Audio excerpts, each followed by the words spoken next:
Καλησπέρα, καλώς ήρθατε στο κανάλι μας. Είμαι ο Γιάννης, όπως όλοι ξέρετε, κάθε Πέμπτη έχουμε καινούριο βίντεο. Μην ξεχάσετε να κάνετε subscribe, like και share. Και σήμερα έχουμε να σας παρουσιάσουμε ένα TV box ή Android box, όπως θέλετε πείτε το οποίο μας το έστειλε ο φίλος ο Κώστας από την Πτολεμαΐδα, να το κάνουμε unboxing και να το ξαναστείλουμε. Τον ευχαριστούμε πολύ γι' αυτό. Αυτό είναι το TV box, είναι το 696, θα σας αφήσω από κάτω link. Βέβαια το αγόρασα από το eBay, φαντάζομαι ότι μπορείτε να το βρείτε κι αλλού. Και πάμε να δούμε τι έχει μέσα στο κουτί. Αυτό είναι λοιπόν το κουτί του. 696 Smart TV Box. 4K στο πλάι. Θα το δούμε αυτό. Στο πίσω μέρος μας αναφέρει ότι έχει Android version 6, ARM α53 επεξεργαστή, είναι τετραπύρινο, έχει κάρτα γραφικών την MAL 450, 5 πυρήνες λέει, και μας λέει ότι βγάζει το 4K βίντεο μας βγάζει 60 fps. Θα φανεί αυτό. HD65 συμπίεση, έχει κάρτα δικτύου, έχει ασύρματη δικτύωση και διπλό λέει IR. Για να δούμε. Έχει πάρει μαζί και ένα ασύρματο πληκτρολόγιο, θα το δούμε γι' αυτό.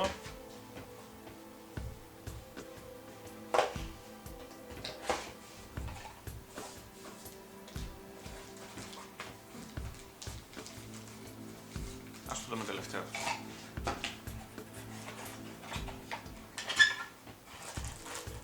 Μέσα θα δούμε ότι υπάρχει ένα χειριστήριο για τις απλές λειτουργίες, σαν να έχουμε μια τηλεόραση.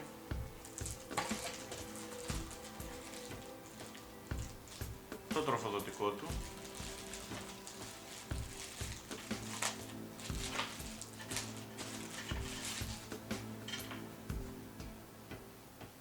το οποίο είναι 5V 2A,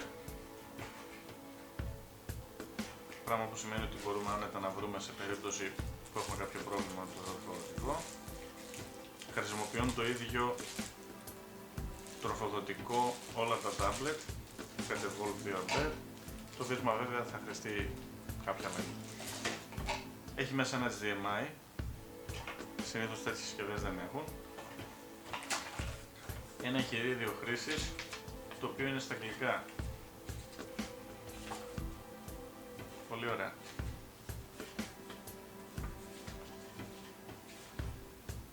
Δεν το περίμενα για να πω την αλήθεια.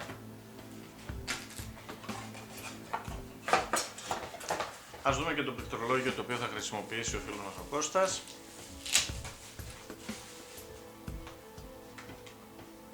Αυτό είναι το πληκτρολόγιο. Είναι σε ολοκληρωμένη μορφή. Βλέπουμε εδώ ότι έχει και mousepad αφής. Έχει κουμπί www και .com για να μας βοηθήσει. Βελάκια. Multimedia keys. Πολύ ωραία.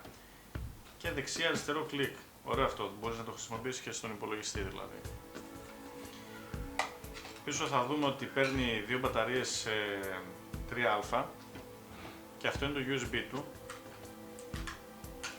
Γι' αυτό σας είπα ότι μπορείς να το χρησιμοποιήσεις και στον υπολογιστή, εάν θες. Από ό,τι καταλαβαίνω εδώ από τις επαφές που έχει, προφανώς το χειριστήριο βγαίνει και σε έκδοση η οποία παίρνει μπαταρία από κινητά από Nokia. Αυτή τη στιγμή βέβαια θα χρησιμοποιήσουμε τις δύο μπαταρίες 3α. Και φυσικά υπάρχει και ένα εγχειρίδιο χρήσης, το οποίο και αυτό όπως θα δείτε είναι στα αγγλικά.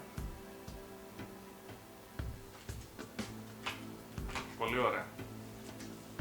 Ελληνικά δεν περιμέναμε βέβαια να έχει, εντάξει. Και ας δούμε το Android Box ή το TV Box. Έχει ωραία ζελατίνα. Λοιπόν, είναι πολύ μικρό, όπως βλέπετε κι εσείς. Χωράει στο χέρι σου. Εδώ όπως θα δούμε στο μπροστά μέρος έχει, προφανώς είναι κάποια λαμπάκια για να καταλαβαίνουμε ότι λειτουργεί. Στο επάνω μέρος είναι matte, ενώ γύρω γύρω είναι, η υφή του είναι glossy, όπως και από κάτω είναι matte. Έχει δύο θέσεις εδώ αν θέλουμε να το βάλουμε στον τοίχο, να το καρφώσουμε δηλαδή και να το στερεώσουμε. Στο πλαϊνό μέρος θα δούμε από αριστερά του ότι δέχεται κάρτα microSD, έχει δύο θέσεις για USB και στο πίσω μέρος θα δούμε ότι έχει οπί για να βάλουμε υπέρυθρες, τις οποίες δεν τις περιείχε μέσα. Έχει οπί AV, η οποία είναι προφανώς αν έχεις παλιά τηλεόραση. Βέβαια το καλώδιο δεν περιέχεται μέσα, είχε μόνο HDMI, πράγμα που σημαίνει ότι αν έχετε παλιά τηλεόραση θα χρειαστεί να πάρετε ένα καλώδιο από mini jack σε RCA για να μπορέσετε να το συνδέσετε σε παλιά τηλεόραση. Έχει θύρα Ethernet, πράγμα πολύ σημαντικό, γιατί τα περισσότερα Android Box χρησιμοποιούν ασύρματη δικτύωση. Πολλές φορές όμως το ασύρματο δίκτυο δεν είναι και τόσο καλό, οπότε αυτό μας δίνει τη δυνατότητα να το συνδέσουμε και ενσύρματα. Τη θύρα HDMI, η οποία όπως γράφει έχει 4K, θα φανεί αυτό, έχει οπτική θύρα, περίεργο αυτό, δεν έχω ξαναδεί με οπτική θύρα, πολύ ωραία, που σημαίνει ότι θα έχουμε και πολύ καλό ήχο και φυσικά είναι και το jack της τροφοδοσίας, εδώ βάζουμε την τροφοδοσία μας για να δουλέψει το μηχάνημα. Στις άλλες μερικές δεν έχει κάτι, οπότε πάμε να το δούμε. X96. Ας δούμε λοιπόν τι κάνει το X96. Ωραία λοιπόν, και αφού το συνδέσαμε θα δούμε εδώ ότι μας βγάζει ότι η ανάλυση της οθόνης είναι 4096 επί 2160, πράγμα που σημαίνει ότι όντως είναι 4K. Εδώ βλέπουμε το κεντρικό μενού του TV Box. Τελικά το mousepad αυτό δεν είναι και τόσο βολικό από ό,τι βλέπω. Θα προτιμούσα ποντίκι και πληκτρολόγιο, αυτό βέβαια γιατί εγώ έχω συνηθίσει έτσι. Λοιπόν, εδώ θα δούμε ότι έχει κάποιες βασικές εφαρμογές, ότι έχει Play Store, σημαντικό αυτό.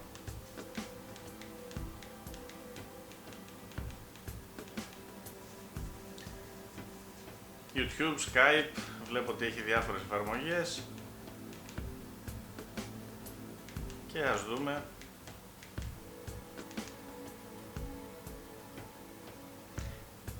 Από ό,τι λέει έχει εσωτερικό χώρο 11 GB, πράγμα που σημαίνει ότι είναι 16.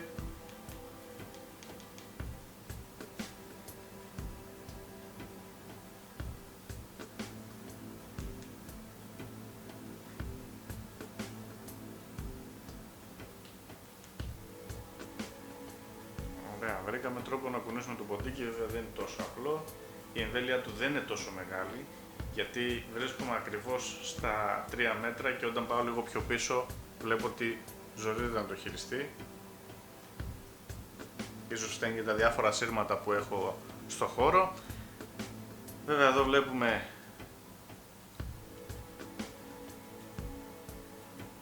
ότι έχει να ρυθμίσει την οθόνη ανάλογα την πώς τη θες.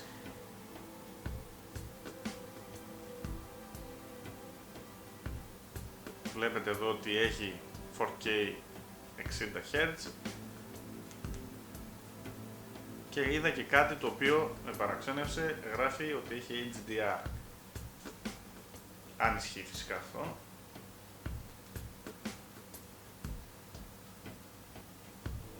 Έτσι λέει παιδιά,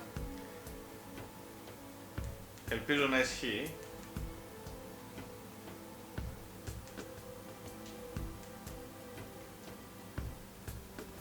Ναι, το ποντικάκι δουλεύει, μπορείς να το χειριστείς. Ας δούμε κατά πόσο είναι εύκολο να γράψεις σε ελληνικά βέβαια.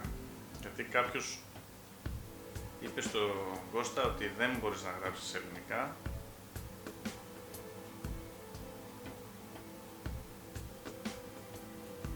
Με το συγκεκριμένο βέβαια χειριστήριο. Εδώ όπως θα δούμε δεν είναι εγκατεστημένο το ελληνικό πληκτρολόγιο, ίσως γι' αυτό του είπαν ότι δεν μπορεί να γράψει ελληνικά. Για να δούμε πόσο απλό είναι να εγκαταστήσουμε μια καινούργια γλώσσα στο πληκτρολόγιο.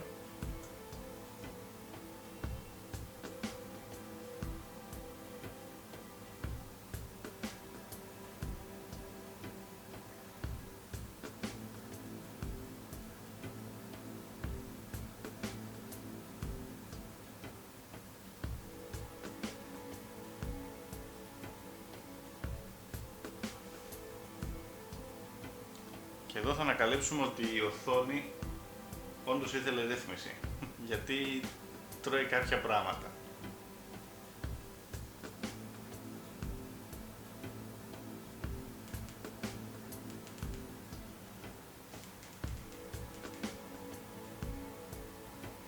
Πάντως φαίνεται ωραίο, έχει ωραία χρώματα. Εδώ έχει μια εφαρμογή σαν το Clean Master, φαντάζομαι, υποτίθεται ότι καθαρίζει την μνήμη αν φορτώσεις πολλά προγράμματα. Συνδέσαμε ένα ποντίκι και ένα πληκτρολόγιο τελικά από υπολογιστή, ασύρματα, για να κάνουμε τη δουλειά μας, εδώ όπως βλέπετε. Το έχουμε γυρίσει στα ελληνικά, βέβαια η μετάφραση δεν είναι ακριβώς όπως θα το έλεγε κανείς σε ελληνικά. Κάποια πράγματα είναι ακόμη στα αγγλικά, είναι λυπής η μετάφραση. Γυρνώντας τις εφαρμογές, είδα ότι έχει μέσα μια εφαρμογή για webbox, ας το πω έτσι. Είναι δηλαδή το συγκεκριμένο μηχάνημα, έχει κάποιες εφαρμογές μέσα οι οποίες παίζουν web TV. Κάποια link λειτουργούν, κάποια άλλα όχι. Βέβαια αυτό σας δίνει επιλογές αρκετές.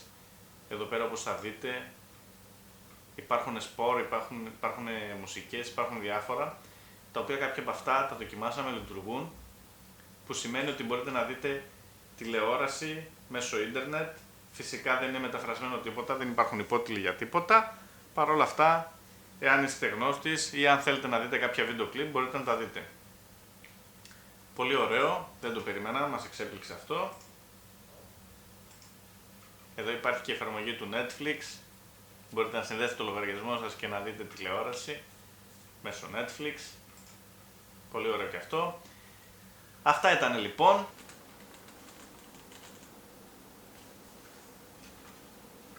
Αυτό ήταν λοιπόν το βίντεο, παιδιά. Αυτό, ναι. Αυτό, όχι. Δεν θα σας το προτείνω. Καλύτερα να πάρετε ένα Android Box, το οποίο βγήκε περίπου στα 36 ευρώ, 36 με 40 ευρώ. Αρκετά φτηνό σε σχέση με παλιότερα που για να πάρεις ένα καλό Android Box έπρεπε να δώσεις κοντά στα 80 με 90 ευρώ. Μικρό και βολικό, έχει HDMI, έχει θύρα Ethernet, πολύ ωραίο, αλλά αυτό είναι μανίκι. Προτιμήστε να πάρετε ένα πληκτρολόγιο και ποντίκι ασύρματο LG, έτσι ώστε να το εκμπόσετε στο USB, θα σας δουλέψουν, είναι δοκιμασμένο, δοκίμασα το δικό μου. Οπότε πάρτε αυτό μόνο και ένα πληκτρολόγιο ασύρματο και θα κάνετε πολύ καλύτερα τη δουλειά σας. Το συγκεκριμένο πληκτρολόγιο ήταν αρκετά δύσκολο στο χειρισμό, δηλαδή το ποντίκι αφής εδώ πέρα, αν και χειρίζουν πάρα πολύ καλά, δηλαδή δεν έχω θέμα με τα ποντίκια αφής όπως αρκετοί στα λάπτοπ. Αυτό δεν μπορεί να δουλέψει εύκολα. Δηλαδή υπήρχαν κολλήματα και διάφορα άλλα και ήταν σχετικά κοντά. Οπότε δεν σας το προτείνω. Σας προτείνω να πάρετε ένα σύρματο πληκτρολόγιο και ποντίκι μαζί. Κανονικά. Από εκεί και πέρα, μην ξεχνάτε, όσο εγώ μιλάω, εσείς κάνετε subscribe, like και share και θα τα πούμε στο επόμενο βίντεο. Γεια σας.